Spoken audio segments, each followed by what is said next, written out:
quando você trata o cliente como um amigo, você começa a estabelecer algumas conexões. Um grande exemplo disso é você identificar. Então, por exemplo, o Iago gosta de esportes. Então, eu noto que ele gosta de esportes e a gente tem algo em comum. Então, a gente vai ter uma conversa, uma narrativa sobre algo que a gente tem em comum. E a partir daí, o cliente começa a se conectar. Eu sempre falo que as pessoas se conectam com pessoas e não com empresas.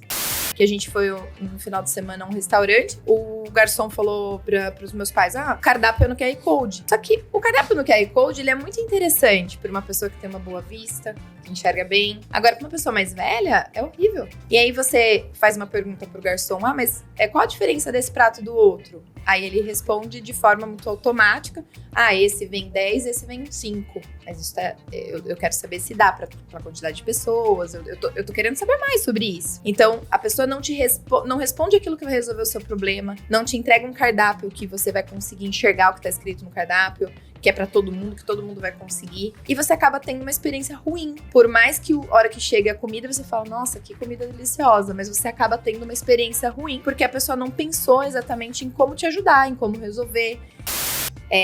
A Amazon, a coisa que mais me chama atenção na Amazon não é a variedade de produtos, não é o preço, não é a velocidade na entrega, não é nada disso. Você compra com um clique e você cancela com o mesmo clique, sem nenhuma burocracia. Falo porque eu já comprei errado. Sabe quando você vai achar que você tá colocando no carrinho, você tá meio distraído? Ao invés de pôr no carrinho, eu comprei. Na hora, né, você já começa, vou ter que abrir pra cancelar agora. Na hora que eu cliquei no pedido, já tinha lá. Quer cancelar sua compra? Simples assim. Então, ou seja, a simplicidade, o assumir, né, a responsabilidade, ou você deixar as coisas mais fáceis para o seu cliente, não querer ficar enganando ele, né? Porque, querendo ou não, você esconde o lugar de cancelar o seu pedido para que ele evite que ele cancele, porque você quer o faturamento no seu bolso. Então, esse tipo de cultura tem que ser exterminada.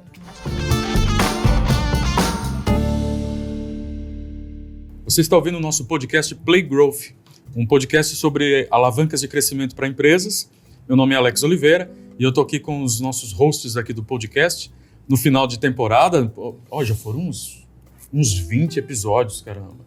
Parabéns aí pra gente. Sobrevivemos, hein? Abordamos vários temas legais, fechamento de primeira temporada. E a gente vai fazer uns episódios aqui especiais, onde nós vamos saber um pouco mais da jornada e um tema que é muito trabalhado de cada um dos hosts, para que você possa também, junto conosco, aprender mais. E se você está curtindo, não esquece de deixar uma avaliação para a gente no Spotify.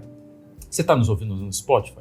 Eu escuto a gente em todos os lugares. Eu sou, assim, multicanais. Então não esquece, Fran, de dar 5 estrelinhas lá no Spotify, seguir. Combinado. Iago, você já se inscreveu no nosso canal, Iago?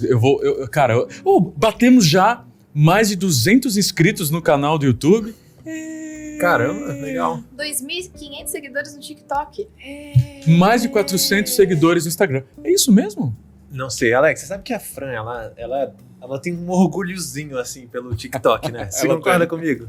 Se a gente falar do LinkedIn, do Instagram, do Facebook, do Twitter, do MSN, do Orkut, não falar do TikTok... Eu fico #chateada. Ah lá, ela fica chateada. Muito bem. Neste final de temporada, nós estamos com estes episódios especiais para a gente entrevistar cada um dos hosts e vamos começar com a Francine Nunes, sócia, sócia na C3D Web, head de sucesso, e o tema que ela adora trabalhar, que eu espero que também possa agregar valor para você que está nos assistindo, que é a cultura centrada no cliente. Fran, o que é cultura centrada no cliente? Boa pergunta. Ela definiu o tema, gente, vamos explorar o tema. Por favor, conceitue. Eu acho que a gente tem muito nome na moda, né? Tipo, a experiência do cliente. A gente estava até brincando aqui que na nossa área de marketing tem muito essa questão de usar termos em inglês, né? É Customer Success, é Customer Experience, né? Aí a gente fala de UX, né? Tudo a gente pensa voltando na questão do usuário, do cliente e tal. Mas a verdade é que a cultura centrada no cliente, ela passa a que todos os processos da sua empresa ou da sua agência, seja você o prestador de serviço, ou você alguém que vende algum determinado produto, que ele seja pensado no cliente, que ele vai resolver um problema do cliente e vai fazer o cliente ter a melhor experiência possível com isso. A gente tem um case de cultura centrada no cliente, que é a Apple, que o fato dele abrir uma embalagem da Apple é uma baita experiência para ele. Então, isso é algo que vem de estudos, né? Qual tipo de embalagem, qual tipo de expectativa, o que eu almejo encontrar, né? Então, a cultura centrada no cliente, ela pensa exatamente como que o cliente vai se sentir ao usar o seu produto ou o seu serviço. Já que você pegou o caso da Apple, às vezes as pessoas também não entendem isso, o que pode ser um modelo de negócio totalmente focado no cliente. Quando a Apple decide criar o iPhone, ela não pensou em vender para muitas pessoas. Ela queria vender para um grupo que teria uma experiência excelente, uma experiência acima da média. Então, eles lançaram um produto muito mais caro e a preocupação deles não era que eu tenho que vender para muita gente. Vamos achar um grupo de pessoas mais aficionadas em tecnologia e vamos fazer com que elas tenham uma experiência fantástica. E esse foi o cerne da Apple. Porque a partir daí, a Apple conseguiu atrair esse grupo que teve uma experiência muito melhor do que outros produtos da época, e isso se tornou um núcleo estratégico da Apple, que até hoje, quem acaba indo para os produtos da Apple, acaba se tornando um evangelista da marca.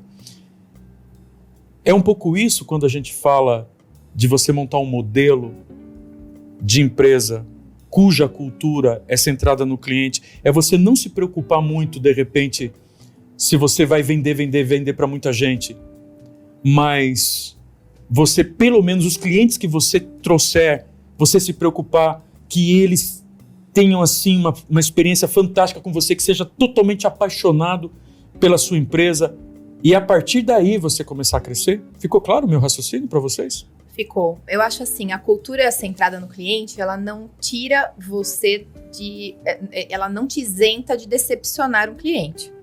Então, a própria Apple mesmo, por mais que leve, né, ainda seguindo o exemplo, por mais que leve inúmeros seguidores, já teve algum momento que você teve vontade de desganar, porque você perdeu uma senha, porque você teve que comprar um carregador, porque aconteceu alguma coisa e você...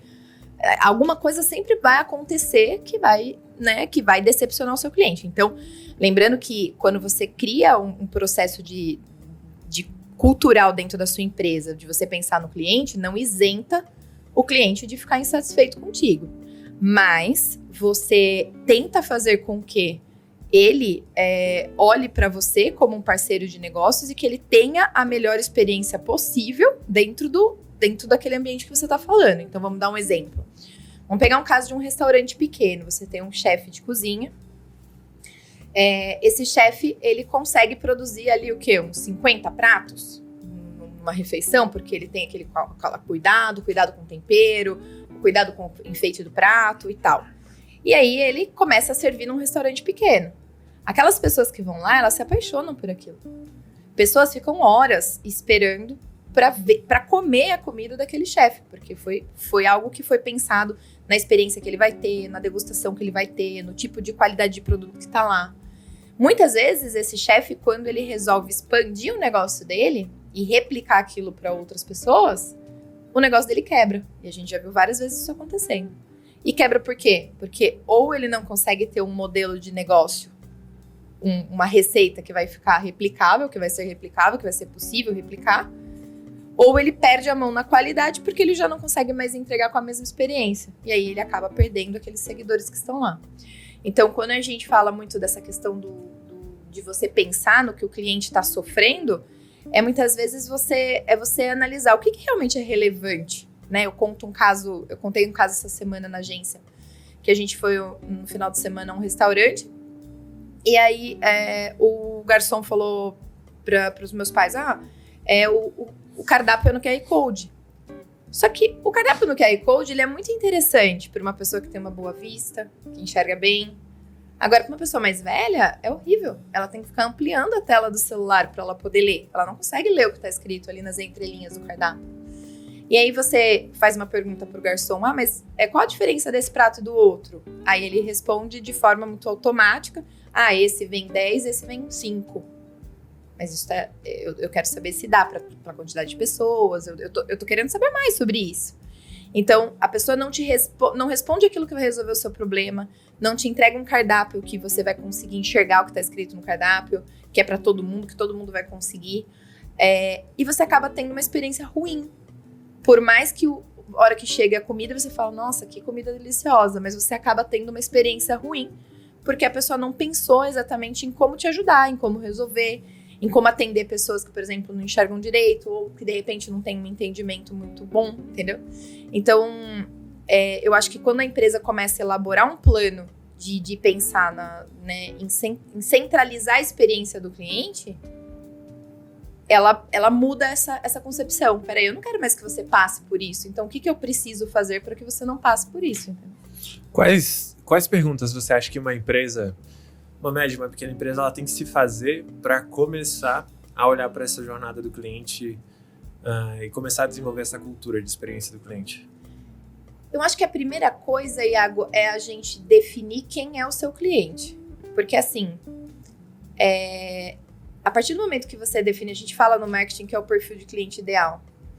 A partir do momento que você entende que o seu tipo de negócio, o seu know-how é suficientemente bom para um nicho de pessoa ou de empresa, né, que é o seu perfil de cliente, você começa a identificar alguns comportamentos padrões. Então, como por exemplo, olha, eu preciso dar algumas orientações para esse público para que ele saiba usar o meu serviço. E não fugir dele por medo dele lembrar que paga meu boleto e cancelar meu contrato, né? Então, as perguntas normalmente são, bem, vamos lá, aqui você tá entrando nesse ponto, você vai usar dessa forma, você tá entendendo tudo bem aqui? Ok, então pegar a cultura do feedback, como é que você tá entendendo isso? E ter essa cautela de não ficar sendo algo muito invasivo, né? Então, e também não muito redundante. Então, é meio complicado, assim, você tem que chegar a um equilíbrio. Quando você fala de produto, por exemplo, eu gosto bastante, eu acho que de serviço, a gente tem que desenhar muitos processos para a gente chegar até a cultura. Mas quando você fala de produto, eu acho que é mais fácil. Às vezes, para esclarecer a dúvida do seu produto, basta você criar um vídeo falando para que ele serve, como ele funciona, né? Isso seria básico. Então, a gente atende um cliente, por exemplo, que o produto dele tinha muita reclamação. E aí eu fui atrás para descobrir qual era o motivo. O motivo era que as especificações técnicas do produto dele não estavam bem detalhadas. Ou seja, quando eu ia comprar, eu ficava na dúvida se a espessura do papel que vai nesse produto é adequado com o que eu quero usar. Será que... Então, às vezes a gente acha que centralizar no cliente precisa de muito, mas não. É você realmente entender o que falta para o seu cliente comprar o seu produto. Tá. Tem uma loja, tem um cosmético, por exemplo, para cabelo, beleza. É para cabelo liso, enrolado, cacheado, qual que é? Serve para quê? Qual que é o tempo de aplicação? Eu posso aplicar com luva ou sem luva? Né? Eu posso usar em criança? Tem algum químico? É vegano? Não é? Tem algum produto químico? O que é? Então, a especificação técnica básica já ajuda o usuário a tomar a decisão de comprar ou não. Então, eu acho que muda-se um pouquinho a linha de pensamento, de você não só ofertar, mas ajudar ele também a entender como que o seu serviço ou o seu produto acontece, entendeu? E, obviamente, serviço tem mais peculiaridades, tem mais entrelinhas, tem mais detalhes do que o produto, né? Porque o produto normalmente tem as suas especificações próprias ali. E, às vezes, o empresário que está nos ouvindo, é importante a gente distinguir que pensar no cliente pode ser mais rentável ao longo prazo. Sim. Porque se eu levanto um e-commerce, que eu tem que gastar uma energia para fazer uma boa página, com bastante descrição, gastar uma energia para, de repente, fazer um vídeo e subir naquela página, ou deixar de forma pública os comentários de outros usuários daquele produto. E está comprovado que, mesmo tendo comentários negativos, aquela pessoa pode decidir comprar esse produto. Então, falar de cultura centrada no cliente não tem que passar por uma mudança na liderança dessa empresa. Sim. Não começa por eles enxergar o cliente não como um mero consumidor. Como é que poderia ser começar isso de cima para baixo? Né? Eu acho que quando você trata o cliente como um amigo, né, você começa a estabelecer algumas conexões. Então, um grande exemplo disso é você identificar. Então, por exemplo, o Iago gosta de esportes. Então, eu noto que ele gosta de esportes e a gente tem algo em comum, então a gente vai ter uma conversa, uma narrativa sobre algo que a gente tem em comum. E a partir daí o cliente começa a se conectar. Eu sempre falo que as pessoas se conectam com pessoas e não com empresas. Então aí vamos dar um exemplo. Eu sou uma produtora de vídeo, por exemplo. E eu vou lá, te mando um orçamento e você fala assim, nossa, que horror, tudo isso, o valor que você está me cobrando. Mas peraí, eu te expliquei qual que é o trabalho que eu vou ter? Eu mostrei para você que, você vai vir até mim, eu vou fazer a captação da sua imagem, eu vou tratar, eu vou demorar tantas horas para fazer isso. O cliente se sente parte do seu negócio quando você passa a explicar para ele o que você faz. E essa empatia vai criando conexão. Então você cria conexões, por exemplo, com similaridade de atitude, como por exemplo, gosto de esporte.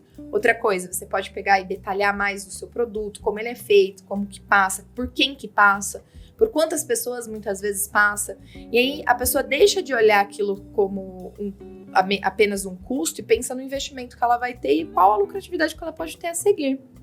Eu falo para, por exemplo, vários colegas, né, que às vezes falam para mim assim, Fran, eu queria fazer marketing digital, por onde eu começo? Eu falo assim, começa pela sua base de cliente. Todos os seus clientes seguem você? Você já chegou a falar para eles se eles seguem você no Instagram? Você faz alguma coisa para estabelecer conexões com seus clientes? Por exemplo, realizar, o seu cliente está aqui na sua loja ou está aqui no seu, no seu consultório. Você chegou a fazer alguma coisa para estabelecer alguma conexão com esse cliente, para que ele se sinta importante, para que ele se sinta valorizado? E a pessoa fala, não. Eu falei, então começa por aí. Isso começa, né? Um marketing de relacionamento com o seu cliente. Porque é muito mais barato você reter cliente na base do que conquistar novos clientes. Então, eu acho que esse é o grande segredo de quando você estabelece essa cultura. Que é você manter seu cliente ao invés de ficar só querendo captar novos. Porque senão você não valoriza a base, você não expande, você não recebe indicações também, né? Não mantém aquela recorrência e só fica captando novos clientes e o custo fica muito alto. Muito bem. Então, no seu ponto de vista, quando a gente fala de cultura do cliente, você pontuou pegar o feedback do cliente. Quando o feedback do cliente é negativo para uma empresa cuja cultura está centrada no cliente, como que a gente tem que lidar com um cliente que cancela um contrato em prestação de serviço? O cliente está descontente, quer cancelar o contrato. Como é que a gente tem que lidar nesse momento? Também não é nesse momento onde o cliente está descontente que essa cultura tem que mostrar uma força. Como que você enxerga isso? Aí vai depender da etapa do descontente, né? Que a gente estava falando aqui. Qual etapa do descontente que eu estou, né? Tem clientes que vão estar... Bem, tem clientes que sempre vão estar descontentes. Eles nascem descontentes. Tem um líder que ele falava que há clientes. reclamadores reclamarão. Isso, não vai ter jeito. Há clientes que sempre estão descontentes. A vida deles é descontente, não tem jeito. Mas, salvo as exceções, né, que são esses que sempre estão descontentes, a gente tem alguns clientes assim, eu estou reclamando, mas eu ainda não desisti de você. Aí a cultura pode chegar e entender. Peraí, vamos levantar os pontos? O que aconteceu? Né? Vamos entender o que aconteceu que chegou a essa situação. E aí você levanta pelo menos os primeiros problemas. A melhor forma é ligando para o seu cliente, ou indo até ele, ou conversando com ele. Não tem jeito. Eu tive um caso, eu tenho um cliente que está há 6 anos comigo, e eu lembro que tudo que podia dar errado, dava errado naquele cliente, assim, logo no começo, sabe? E ele foi muito insistente, eu brinco com ele até hoje, eu falo, você foi muito insistente, porque parecia que tudo que ia dar errado, dava errado no seu projeto. Não, tem umas histórias que a gente fica encantadas, né? Aí, um dia eu sentei com ele na mesa e fiz assim, eu não sei como que você ainda é meu cliente. Falei, porque olha tudo que já deu errado. eu mostrei para ele uma tabela de coisas que tinham dado errado. Falei, ó, isso aqui a gente resolveu, isso aqui resolveu, mas ainda tá faltando isso daqui, eu falei pra ele. E eu com esse meu jeito de, parece que eu sou amiga de todo mundo, né, eu tenho muita liberdade com todos eles, então a pessoa até chega a dar risada.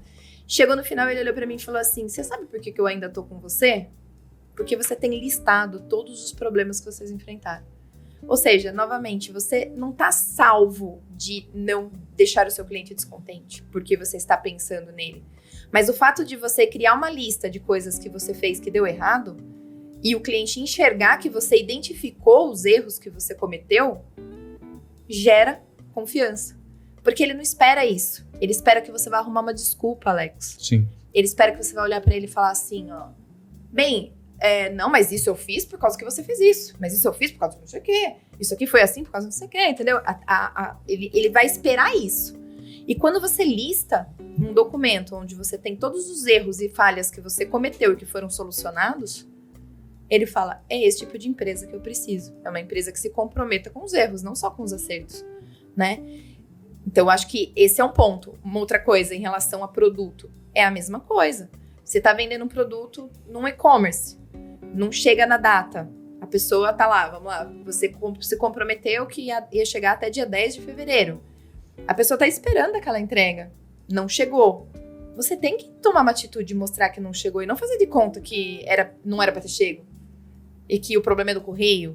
Né? Não, olha, estamos entrando em contato, houve um atraso na sua entrega. Porque atrasos podem acontecer. Mas você assumir a falha, assumir o erro, é algo que a pessoa não vai esperar. Então ela vai se sentir prestigiada, ela vai se sentir... ela vai se sentir confiante no seu negócio.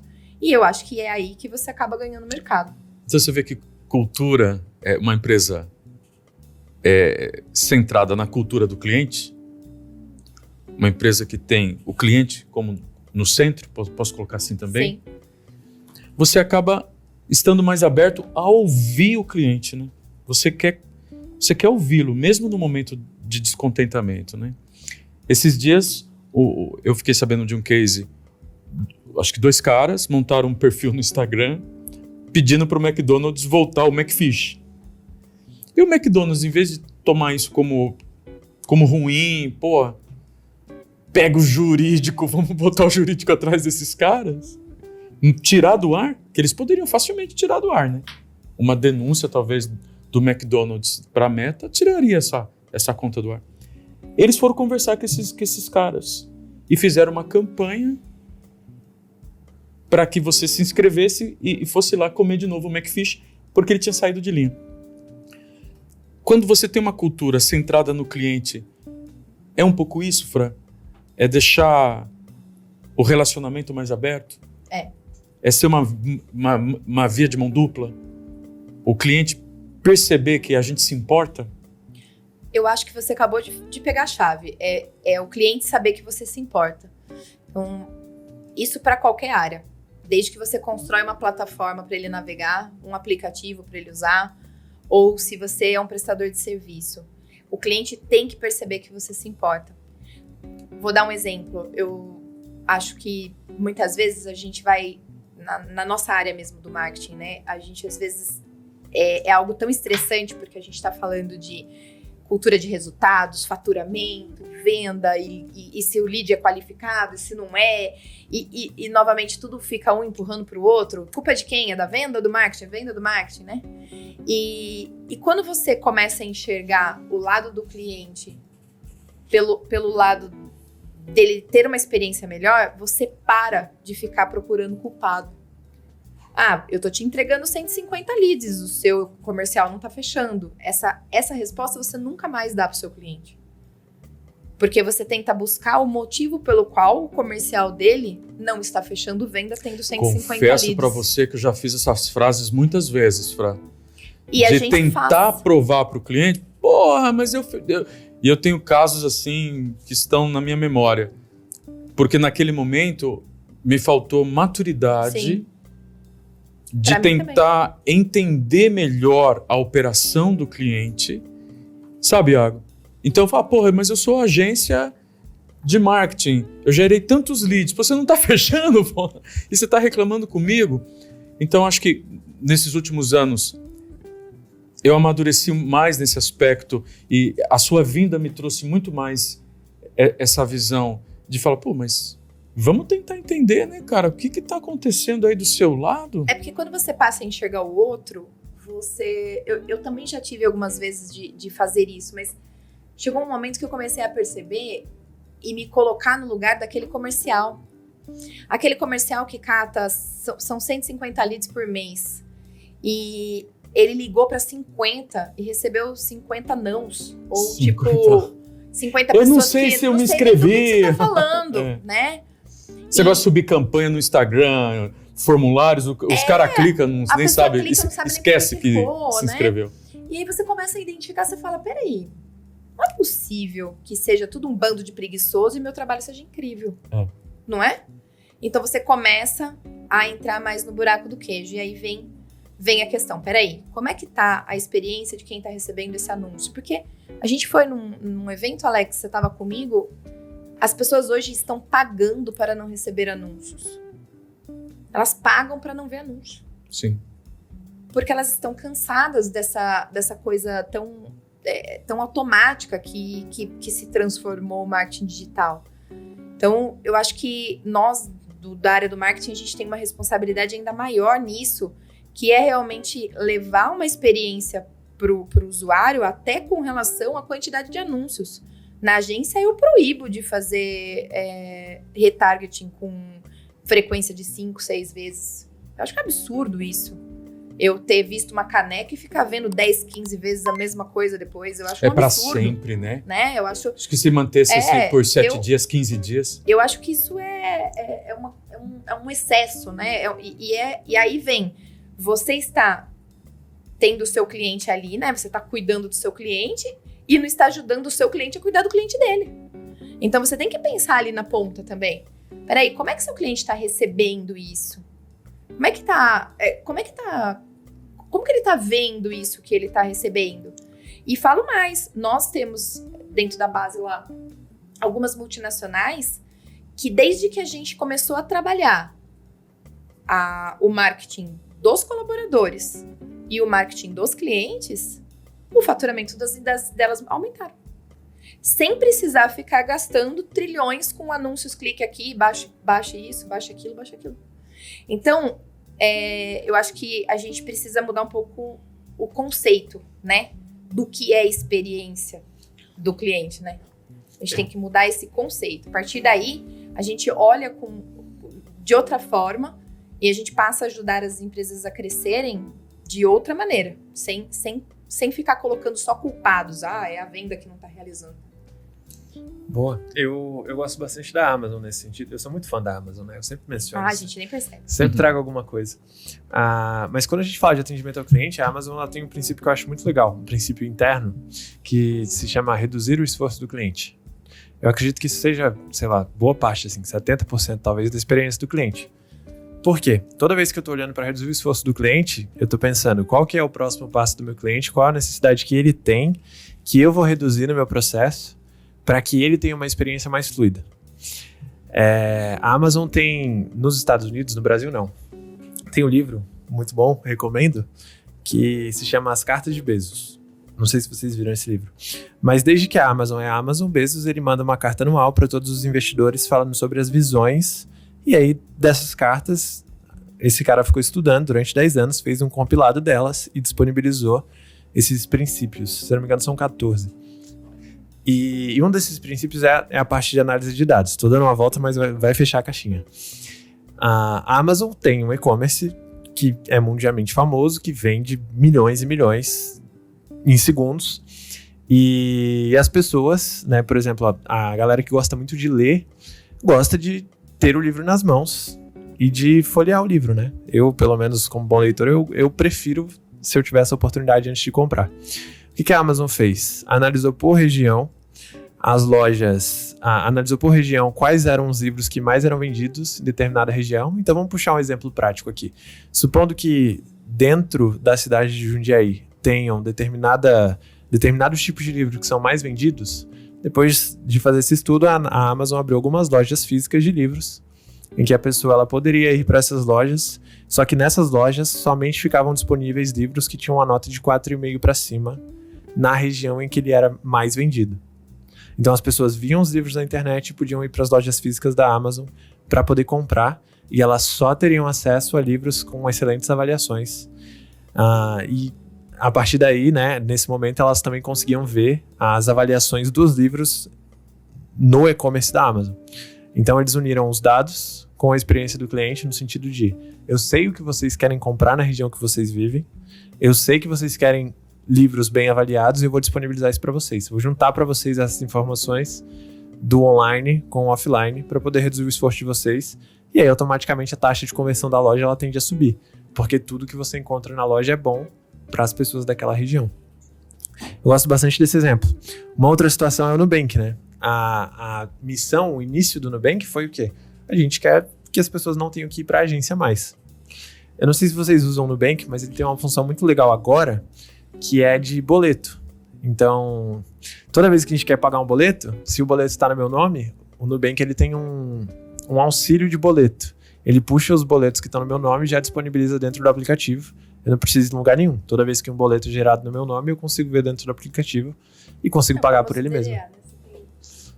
Isso, mas aí para a pessoa física. Então, assim, são detalhes que, olhando para a experiência do cliente, olhando para o próximo passo do cliente, a gente consegue resolver. E eu gosto bastante dessa ideia, né? E eu sinto que a gente tem que tornar isso tangível. Então, mas você falou de dois exemplos que me chamam muito a atenção quando eu faço análise sobre a experiência do cliente.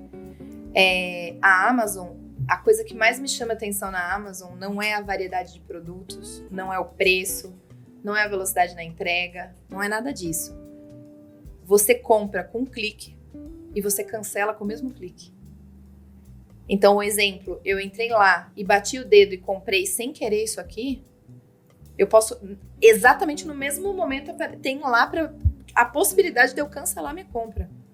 Sem nenhuma burocracia. Reduzir o esforço do cliente. Sem nenhum problema.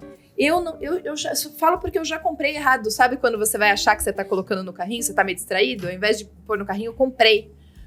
Aí eu falei, puxa, eu tinha comprado. Falei, vou ter que abrir. Na hora, né? Você já começa. Vou ter que abrir pra cancelar agora. Na hora que eu cliquei no pedido, já tinha lá. Quer cancelar a sua compra? Simples assim. Então, ou seja, a simplicidade, o assumir, né, a responsabilidade, ou você deixar as coisas mais fáceis para o seu cliente, não querer ficar enganando ele, né? Porque, querendo ou não, você esconde o lugar de cancelar o seu pedido para que ele evite que ele cancele, porque você quer o faturamento no seu bolso. Então, esse tipo de cultura tem que ser exterminada. A gente tem que manter as culturas em que o cliente tem direito, sim, a ir lá e cancelar. Você falou do Nubank. A primeira campanha do Nubank era o seguinte: chega de asterisco. Porque tudo que você contratava em banco tinha um asterisco. Que é aquela ressalva. Tipo, você contratou, mas... Por exemplo, você pegava um cartão de crédito, supostamente sem anuidade, depois de 3 meses começava a cobrar uma anuidade no seu cartão. E aí você ia ver, você já estava com... Às vezes você nem sabia que você estava devendo para o banco, você já estava devendo para o banco. E foi essa campanha mais forte do Nubank, tirar o asterisco. E eu acho que essa cultura, ela precisa ser instaurada no nosso país, que é a cultura do chega de enganar você, chega de tentar te passar a perna, chega de complicar coisas que não precisam ser complicadas, né? Eu fiquei com dó essa semana, eu tenho um produto que eu queria comprar, que é um negócio pra tirar frizz de cabelo, que é parece um rímel, sabe? E aí, eu fazia tempo que eu tava querendo ver, daí esses dias eu tava no Instagram e apareceu a propaganda pra mim. Falei, puxa, eu preciso comprar, né? Eu bati o dedo no anúncio, Alex. Agora eu compro. Fui pra loja. Concluí a compra. Não concluí a compra. Perto. Não consigo comprar. A empresa gasta milhões em propaganda. A empresa gasta muito dinheiro com o pessoal de marketing, com certeza, com estrutura de desenvolvimento, com plataforma. E a plataforma não funciona. E não é uma empresa pequena. Não funciona. Eu fiquei com tanta dó da empresa, porque eu trabalho com isso, fiquei com dó. Que eu abri meu computador, procurei o negócio lá, entrei e fui efetuar a compra. E deu erro. Eu achei que ia vir uma história positiva agora. Aí eu peguei e falei assim, gente, eu tenho que querer muito comprar dessa empresa. Mas muito mesmo. Veja, produto legal, tem vídeo, tem influenciador falando do negócio. Tá bombando no TikTok, no Reels. Bombando o produto. Porque tira o frizinho do cabelo, sabe? A mulher não gosta de frizz no cabelo, né? A maior parte, pelo menos. Não gosta desse cabelo arrepiadinho que fica aqui. E eu não conseguia comprar. Aí eu mandei uma mensagem, falei, eu gostaria de comprar o seu produto, mas eu não estou conseguindo. Eu não recebi nenhum retorno. Até agora. Ou seja, segue querendo comprar o produto. Eu gostaria de comprar o produto, mas eu não consigo. Na minha visão, a Amazon fez isso, mas ela não está com foco de vender mais livros. E nem o Nubank com foco apenas em desburocratizar. Há uma estratégia por trás. Sim. Eu acho que quem está nos ouvindo, vocês falam, Alex, eu tenho que me preocupar com o meu cliente, eu tenho que ouvir o cliente, pô, isso é um saco. Não, cara, tem dinheiro aí. Tem dinheiro. Por quê? Quando a Amazon consegue criar essa experiência, que é fácil comprar na Amazon. E é fácil cancelar, eu compro. Que é fácil cancelar, nós temos o que você quer, nós pensamos em você. O que acontece? Você acaba pagando aquela mensalidade do Amazon Prime. Que, inclusive, não tem lucro aquilo, você sabe, né? Você acaba pagando o Amazon Prime, você acaba levando receita para a empresa, para a Amazon, a Amazon acaba te fidelizando. Sim. Exato. Porque ela pensou em você. Quando apareceu o Nubank, se nós fôssemos 3 fundos de investimentos, juro para vocês, por mais inteligentes que vocês possam ser, eu não teria essa inteligência. Eu não investiria no Nubank. O quê? Você vai montar um banco? Para concorrer com no os Brasil, bancos atuais. No Brasil, onde tem 4 bancos que dominam tudo. Você quer montar um banco. Só que o nosso banco vai ser diferente. Ah, diferente no quê? Nós vamos ser um banco desburocratizado, nós vamos ser um banco simples.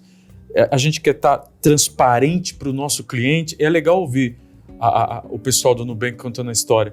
Nós vamos ser assim, um banco Nubank. E pensar no cliente. E hoje, né, pô, o Nubank, da última vez que eu vi, tinha 40 milhões de usuários. Da última vez que eu vi, o Nubank valia, tava batendo na porta dos maiores bancos do Brasil. Acho que já é mais valioso do que o Itaú. Não, o Itaú não, ainda não, hein? Oh, acho que não. Não, mais tarde na porta. Acho que o Itaú ainda era uma das empresas mais valiosas da América Latina, mas concorda que incomodou? E aí, sim, é lógico que o Itaú lançou já o braço dele do digital. Conta digital. Todo mundo saiu correndo, E tudo começou em atender melhor o cliente no suporte. O Nubank era muito bom, ainda é, de suporte. E tem umas histórias fantásticas, né? Espalhadas por aí. E um dos cases que eu contava na minha consultoria era da Zappos, que era uma empresa que já vendia $1 bilhão de sapato. E como o pessoal da Zappos tinha cultura centrada no cliente, ao ponto de se você ligasse para o suporte da Zappos para perguntar de um produto, o time era treinado para indicar um concorrente. Se aquilo fosse ajudar o cliente. Então, olha, aqui não tem, mas você vai na empresa tal. Você sabe que eu acho assim, eu acho que isso é uma questão muito de valores. E isso passa a se tornar algo muito lucrativo efetivamente. Quando eu comecei a trabalhar com o Alex, né, antes da gente ser sócio, eu entrei lá para ser executiva de contas. Então, eu atendia novos clientes, eu captava novos clientes, eu fechava contrato. E uma coisa que eu sempre coloquei na minha cabeça era: eu não vou vender por vender. Então, o cliente chegava até mim e ele me contava uma história, o que ele queria, o que ele almejava, e eu falava assim: você tá no lugar errado. Aqui você não vai ter isso. E eu fiz grandes amigos na nossa área, no nosso, né? E hoje recebo muitas indicações por conta disso. Porque a pessoa chega, conversa comigo, eu falo, você não está nesse momento ainda. Não é hora de você investir nisso agora. Porque a pessoa, quando você fala que trabalha com marketing digital, e hoje isso está muito pulverizado, ela acha que o que você faz pode ser feito para qualquer setor, de qualquer forma, de qualquer maneira. E não é bem assim. Existem setores que se faz de uma forma, existem setores que se faz de outra, existem setores que tem que ser mais simples, outros mais elaborado. E não dá para falar que é uma receita de bolo para todo mundo, porque é uma mentira. Porque não é, né? E, inclusive, semana passada aconteceu exatamente isso. Eu tive um cliente, uma indicação, ela chegou até mim, eu falei assim para ela, olha, o momento da sua empresa é de estruturação comercial e você precisa estruturar uma área de marketing aí dentro. Você vai me contratar, eu vou começar a fazer entrega para você, você não vai saber fazer, você não vai saber o que fazer com o que eu vou te entregar, você vai jogar dinheiro no lixo e você vai me odiar. Então, o melhor para você agora é estruturar esse setor aí dentro. Daqui 3 meses você vem e fala comigo de novo. Vou colocar até na minha agenda para te mandar mensagem. Pra gente sentar e conversar. E aí essa transparência, essa coisa de você saber que não é o momento dele, não é a hora de você vender para ele, gera uma confiança, gera indicação, gera relacionamento, gera reputação, que é coisas que a gente vem conquistando. Hoje, praticamente, 97,5% dos novos clientes da agência são indicações. Isso aí é bom, mas é ruim. Mas é muito bom. Mas é muito bom. A gente conquista muitos clientes novos também. Mas é incrível como a indicação tem um peso gigante na agência. E o gostoso da indicação é que o cliente vem quase com o ICP já fechado. Isso é muito bom. Não é, a gente não depende... A gente não depende... Disso, os últimos 10 clientes vieram também direto de network, de captação. Mas a gente tem muita indicação. Eu acho que é um dos segredos. E essa cultura centrada no cliente, que permeia um pouco a nossa história, que você traz muito bem isso. E eu tenho falado isso na minha mentoria. Trate melhor o seu cliente. Eu fui contratado para uma mentoria numa empresa de varejo, e ele é nosso cliente, ele tem outras empresas. Eu falei, cara, vamos melhorar a experiência do cliente aqui, na loja, porque esse é o caminho. Aí a gente implantou o QR, nós criamos uma grande visão para a empresa para 5 anos, ser o empório de carne mais amado do Vale, e começamos a mexer nos processos internos e implantamos um programa de fidelidade. E isso enfrentamos muita resistência, porque às vezes o empresário fica pensando assim, pô, mas eu vou dar desconto, eu vou dar prêmio, a minha margem já é pequena. Ou não, se o cliente se sentir prestigiado, ele vai comprar mais. Eu acho que você fechou... Existem algumas chaves para centrar a experiência direto no cliente. E você acabou de falar uma coisa que eu gosto muito de ressaltar quando a gente dá treinamento. A primeira coisa que uma empresa precisa saber antes de qualquer coisa é aonde ela quer chegar. Já dizia Alice no País das Maravilhas, né? Você não sabe pra onde você vai, qualquer caminho serve. A lagartixa fala, né? Começa... É o gato. O gato que fala. Foi mal, então. É o gato. Cara, Alice. Mas assim, isso é tão marcante que você tem que pensar o seguinte. Eu quero ser o empório mais amado da região do Vale. É um objetivo, não é? Sim. Tá. O que eu preciso fazer, então? Todas as técnicas de marketing não vão resolver se o seu cliente, ao passar na porta da sua loja, falar bom dia e você falar igual a gente falou. Bom dia pra quê? Né? Não vai resolver. As pessoas, elas estão carentes, gente. Elas estão carentes de afeto. Elas estão carentes de contato. Notem que tem gente que sai de casa para tentar conversar com alguém. Porque muitas vezes, essa questão dessa loucura, né, que nós temos de trabalho, ou até quando tá em casa, muitas vezes não tá presente, tá nas telas, não tá ali presente, né, com a pessoa que você convive. E essas pessoas, elas estão carentes de afeto. Então, o que acontece? Ela entra em contato com você, muitas vezes, e ela te dá um sorriso. O que ela espera? Um sorriso. Se você analisar a imagem de uma mãe abraçando um filho, você vai ver que os sensores neurais que acionam são os mesmos. Porque isso chama afeto. O afeto é algo químico, é algo que a gente sente efetivamente.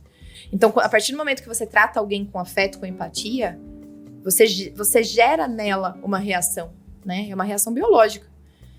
E se a gente parar para analisar, então, que eu tenho um objetivo, eu quero gerar um valor, eu quero gerar empatia em você, eu quero ter uma conexão com você, eu tenho que pensar no próximo passo, que é o seguinte: eu preciso que o meu cliente tenha um senso de pertencimento. Gosto muito de um vídeo da Harley Davidson, em que eles falam assim, ó: eu vou mostrar para vocês o que efetivamente é um senso de pertencimento. O cara vai até uma loja da Harley e aí ele pede para fazer um test drive em uma das motos. Cara, primeiro que ele já tem uma baita experiência ao entrar na loja, aquele rapaz simpático, com estilo, né? A pessoa tem estilo de harleiro, né? É a cara dele. Ele fala, claro, vamos fazer o seguinte, você vai fazer esse percurso aqui, ó, e mostra o percurso que ele vai fazer com a Harley. E eles fizeram um vídeo colocando 150 harleiros para acompanhar o cara durante o percurso. Então, quando o cara começa a andar na rua, o cara tá andando ali e tal, de repente vem 150 motos para andar junto com ele. E chega no final, eles levantam uma bandeira. Bem-vindo ao mundo de Harley Davidson. Cara, claro que ele comprou a moto. Até eu compraria a moto mesmo, que eu não for. Ele se sentiu pertencente àquele universo, ele se sentiu pertencente àquilo. Aí você fala assim pra mim, Fran, mas eu não vou conseguir colocar 150 motoqueiros pro meu cliente andar de moto. Não tô falando isso. Mas o fato de, olha, eu vi que você compra toda semana a mesma coisa dentro do meu empório de carnes. Você gostaria que eu fizesse uma programação de entrega, você só confirma pra mim? Fantástico isso. Eu tenho um programa de... Eu sou importante pra você, cara. Eu sou importante pra você. Você tá me mandando mensagem porque eu sou importante pra você. Você tá se preocupando se eu vou ter carne pro final de semana. Eu sou importante. E eu importo. Então, isso eu acho que, além de você ter essa preocupação, é você saber o efeito que isso causa na pessoa. Veja que são coisas tão pequenas, Alex, e que uma pessoa, às vezes, está parada lá o dia inteiro sem saber o que fazer no trabalho, porque, às vezes, o seu comércio fica vazio, porque não tem ninguém ali dentro. E você poderia pegar as últimas compras dos seus clientes e analisar o comportamento. As pessoas têm comportamentos semelhantes. Elas tendem a fazer as coisas mais ou menos da mesma forma. Por que não? Olha, tô entrando em contato contigo para saber se você não gostaria. É algo que você vira recorrente.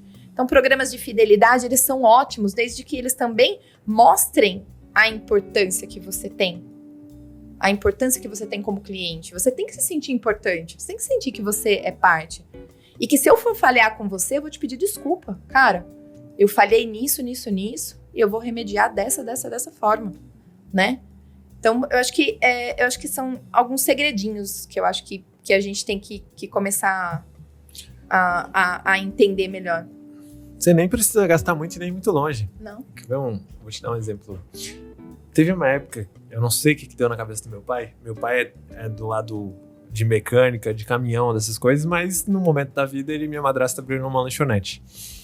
E nessa lanchonete tinha um cliente que passava toda tarde, mas ele gostava de suco de laranja. E esse suco de laranja não podia ser com gelo, mas as laranjas tinham que estar na geladeira antes de fazer o suco. Era uma venda garantida, querendo ou não. A única coisa que precisava acontecer era botar as laranjas dentro da geladeira e na hora que ele passasse, pegava as laranjas dele e fazia o suco. Isso é uma coisa simples. Todos os outros sucos de laranja aconteciam do mesmo jeito. Assim, no processo normal. A laranja tá aqui guardada, vai lá e faz o suco.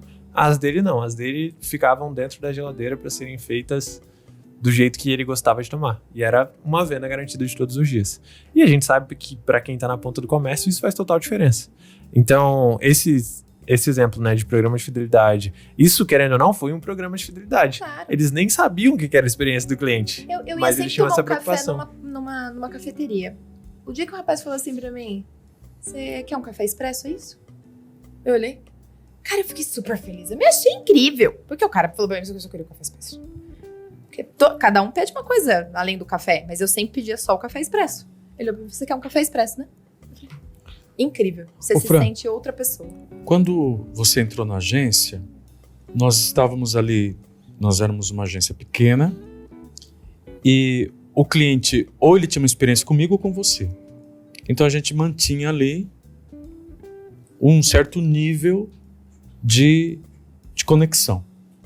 A agência começa a crescer, na sua visão, olhando para uma cultura na empresa focada no cliente. O que a gente tem que fazer para que o time entregue da mesma forma que fosse você entregando? Eu acho que nesse desafio de crescer, parece que dilui um pouco isso. Não é tão fácil, né? Não. Manter essa conexão, essa visão, essa paixão, essa coisa de olhar para o cliente, que geralmente está no founder, geralmente está no gestor, e você, antes de ser sócia, você já tinha isso muito forte. Eu costumo ter um pessoal me perguntando se deveriam implantar um programa de partnership, que tem várias empresas no Brasil que crescem nesse modelo de ter parceiros como a XP. Eu falei, cara, tudo bem, mas se você quer dar o primeiro passo, deixa eu te contar o que aconteceu comigo. Então eu conto muito a nossa história, de como que eu enxerguei você. Falei, não, ela é dona dessa agência antes de ser dona. Você já agia com esse sentimento, com esse coração. As pessoas começavam já a achar que você era sócia, antes de você comprar ações. Sim. Né? Então, como levar esse sentimento para o time? É a coisa mais interessante que eu acho que a gente vem vivenciando, porque assim, a primeira coisa não é só você se sentir dono da agência. Acho que o meu primeiro passo não foi se sentir dono da agência, foi eu me sinto dono do negócio do cliente. Eu me sinto parte do negócio do meu cliente. Então, quando alguma coisa no meu cliente não dá certo, ele percebe que eu sofro com ele. Ele percebe que eu vou me responsabilizar junto com ele, que eu tô do lado dele. Então, a partir do momento que nós mudamos essa conversa, né, e a gente vem trazendo esse comportamento para nossa equipe, o cliente passa a enxergar efetivamente que ele tem um parceiro de negócios do lado e não simplesmente um fornecedor que está passando a prestando um serviço para ele. Então, o que a gente vem fazendo? Vem tentando inserir isso, né? Eu dentro desses treinamentos, eu falo para a equipe, eu falo, olha, você é o defensor do cliente dentro da agência. E você é o defensor da equipe para o cliente. Então, você é a pessoa que vai mostrar para o seu cliente que ele pode confiar em você. Porque respeito a gente não tem, a gente conquista. E a partir do momento que o seu cliente passa a te respeitar, para ele ser seu parceiro e te admirar, é muito rápido. É muito rápido. Porque ele sabe que ele pode contar com você. E não porque você não vai falhar, não porque você não vai errar, mas porque ele sabe que ele vai contar com você. Então, não existe uma receita, existe o seguinte, eu venho tentando selecionar pessoas, né, até com a ajuda do Iago aí e todo o trabalho que a gente vem fazendo, Alex, com todo o pessoal de RH que a gente vem trabalhando. O grande desafio é estar trazendo pessoas que tenham propósitos e valores semelhantes aos nossos. E acho que é muito intrínseco isso em mim e você, que é a transparência, né? Nós somos... honestidade pra gente não é uma coisa que é algo que você fala assim, nossa, preciso ser honesto, não é clichê, é algo factível. A gente sempre fez as coisas muito preto no branco, muito certinho, né? E a questão de colocar o coração na frente do que né, literalmente só o faturamento da empresa. E isso fez a gente se dar bem, né? Porque quando eu cheguei até o Alex, Iago, eu tive um problema, eu era sócia numa outra agência, e eu tive um problema ali, e eu tinha 6 projetos que eu precisava entregar. E como a agência falou, não, chega, agora rompemos tudo, vamos quebrar, vamos dividir, cada um fica com seus clientes, e eu não tinha como entregar aquele serviço. E aí, eu acabei chegando no Alex, porque ele conheceu o meu irmão, né, e a gente começou a conversar. E eu cheguei pra ele e falei assim, cara, eu só preciso que você entregue isso pros meus clientes. Porque eu não posso deixar eles na mão. E foi isso que ele identificou em mim. Porque eu tava, imagina, numa situação que você tinha rompido uma sociedade, meio que supostamente desempregada, né? Porque eu não tinha dinheiro, eu não tinha nada. Eu não tava pedindo um emprego pra ele. Eu tava pedindo um cara que entregasse aquilo que meu cliente tava precisando. Porque se eu não fizesse isso, meu cliente ficaria na mão. E ele precisava daquilo pra rodar. E aí foi assim que começou. E aí ele me trouxe para começar a trabalhar com ele, a gente começou a trabalhar junto. E essa preocupação de você não deixar o cliente na mão já é algo que precisa ser mapeado durante uma entrevista. Se eu tô preocupada ou não, se o meu cliente tá feliz ou não, se ele vai ter resultado ou não. Porque na nossa casa ainda é mais grave, né? A gente trabalha com faturamento de cliente, né, gente? Se a gente tem clientes nossos que são totalmente dependentes dos nossos anúncios para poder vender. Se a gente pisa na bola, o cara quebra, né? Tem que ter essa consciência, né? Então, acho que a gente vem tentando contratar pessoas com valores muito próximos aos nossos. E o treinamento, que eles se preocupem, que eles incorporem a empresa do cliente como sendo deles. Porque se eles falharem, eles estão falhando com a empresa deles, né? Como se o cliente fosse uma empresa deles mesmo, entendeu? Acho que esse senso de dono, ele tem que ser dono não só da agência, mas dono do negócio que você está trabalhando. E isso muda tudo. Muda tudo, porque você não quer perder. Você não quer quebrar, você não quer estragar, você não quer prejudicar algo que é seu. Sem dúvida. Esse assunto é essencial para quem quer crescer. Nós estamos falando aqui de alavancas de crescimento, aqui no Play Growth, que é o nosso podcast de crescimento de empresas, de gestão.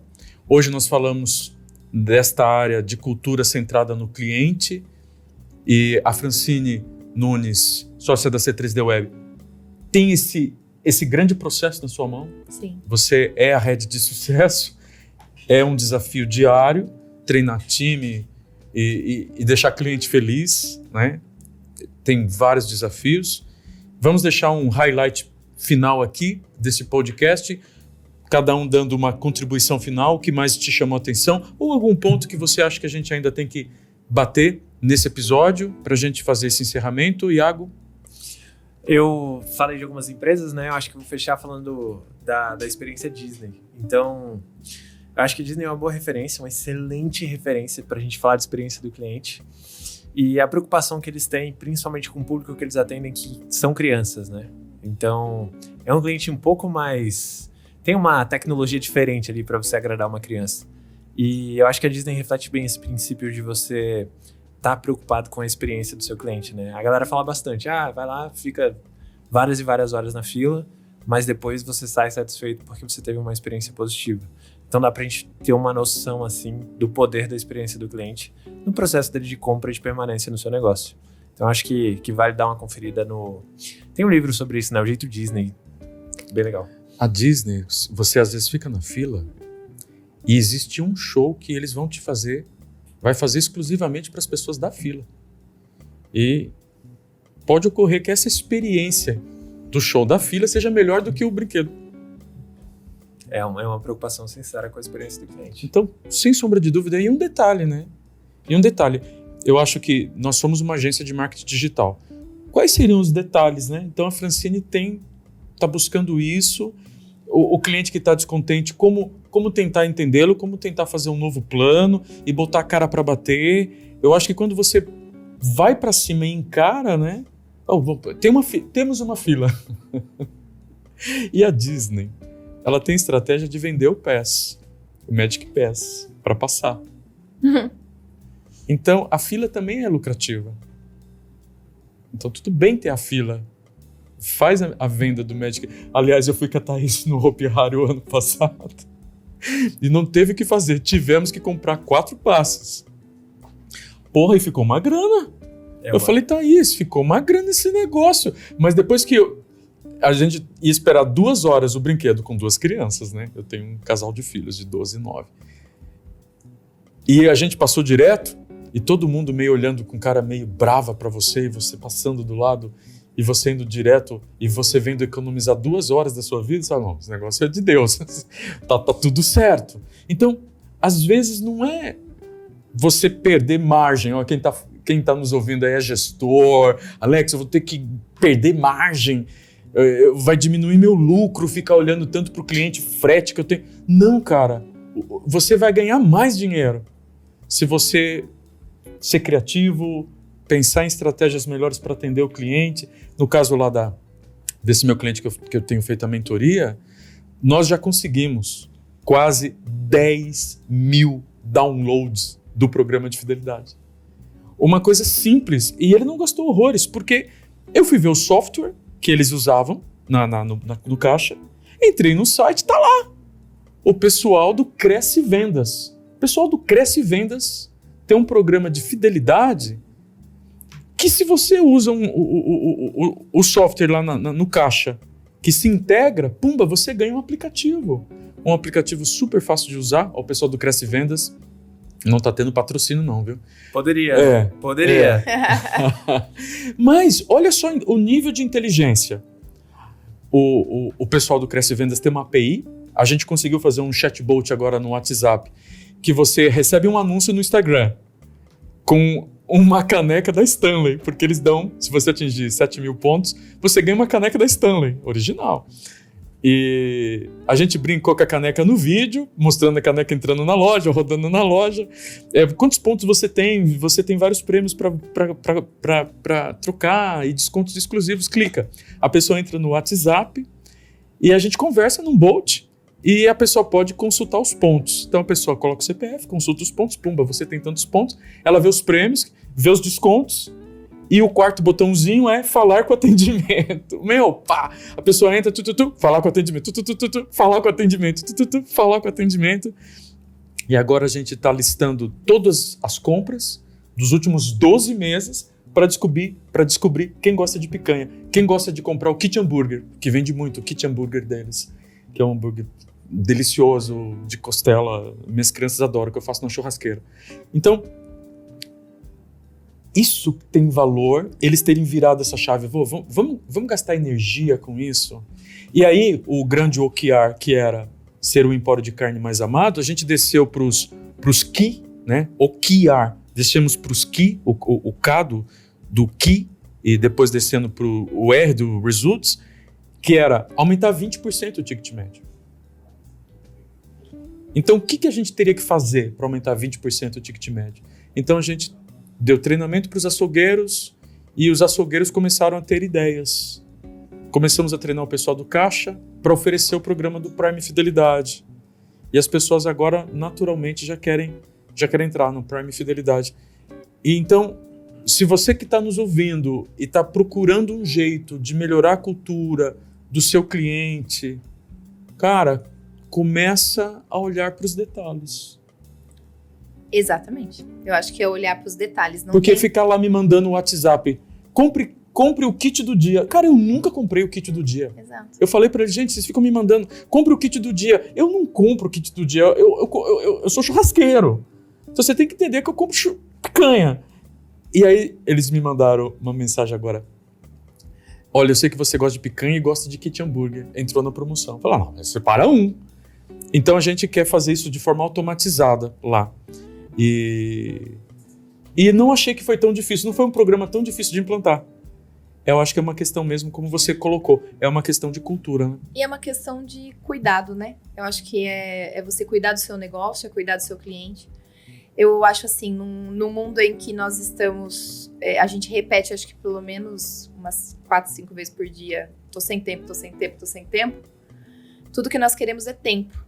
E é o tempo que você, às vezes, dedica para o outro. Então, o lance de você ter uma lista automática e mandar os preços do seu açougue não é interessante. Agora, se você trabalhar, por exemplo, nicho de clientes que fazem churrasco com frequência 2, 3 vezes no mês, e você falar sobre a promoção do churrasco, vai ser diferente dentro de um aplicativo que ele resolveu baixar porque ele se interessou pelo que você tem a oferecer. E não você ficar mandando informação sem que ele não vai absorver nada, ele não quer aquilo, não é aquilo que ele quer, né? Então eu acho que é o cuidado, é o você não mandar mensagem automática, tipo, sou dentista e falo, já faz 6 meses que você fez limpeza.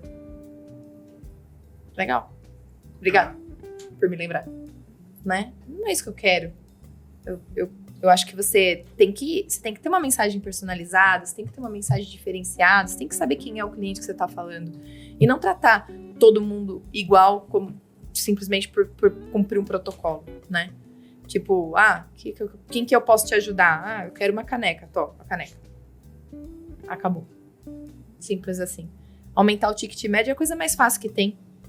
É só realmente você prestar atenção no que o cliente está pedindo, né? Que nem você falou, num açougue mesmo. Eu tô comprando várias coisas que estão relacionadas a churrasco. Você gostaria de levar um carvão? Às vezes aumentou o seu ticket. Pronto. Resolveu o problema. E a margem do carvão muito maior do que a margem da picanha. Uma coisa muito simples. Sem dúvida. Eu acho que são pequenas mudanças. Transparência, simplificar as coisas para o seu cliente, fazer com que ele tenha mais facilidade de se relacionar com você, criar conexões com ele. E aí é uau. É só isso. Se você curtiu esse episódio, vocês querem falar mais algum ponto aí? Não. Se você curtiu esse episódio, nós falamos cultura centrada no cliente e demos alguns pitacos aqui. Eu sei que tem muito mais para você aprender, para você se aprofundar nesse tema. Se você achou que nós temos que trazer mais sobre isso, mande uma mensagem para a gente. Nós estamos no final de temporada, nós estamos gravando os últimos episódios desta primeira temporada do Play Growth e seria importantíssimo se você nos mandasse uma mensagem do episódio que você mais gostou ou de algum tema que você gostaria que a gente estivesse abordando aqui num outro momento. Você é muito bem-vindo, a gente está aqui para ajudar você a crescer, alavancar a sua empresa. Esse podcast ele é oferecido pela C3D Web, de fazer nosso jabá aqui, né? Eu quase nunca faço jabá. www.c3dweb.com.br. E você também é muito bem-vindo, se você estiver precisando. Nós estamos aqui querendo, de fato é isso, transmitir conhecimento, agregar mais valor, ajudar nossos clientes a crescer. Eu acho que tudo que a gente faz de forma humanizada assim vai trazer melhores resultados. E se você quiser seguir com a gente, é muito bem-vindo. Se inscreva-se no nosso canal. Se você está nos ouvindo no Spotify, não esquece de dar as nossas estrelinhas. O Spotify não é tão fácil abrir ali, viu? Então precisamos de ajuda. Siga a gente no Spotify. Se inscreve também de seguir ali no Spotify. Se inscreva no nosso canal. E você é muito bem-vindo. Está nos acompanhando aqui nos próximos episódios. Obrigado, Iago. Obrigado, Fran. Valeu. Até mais.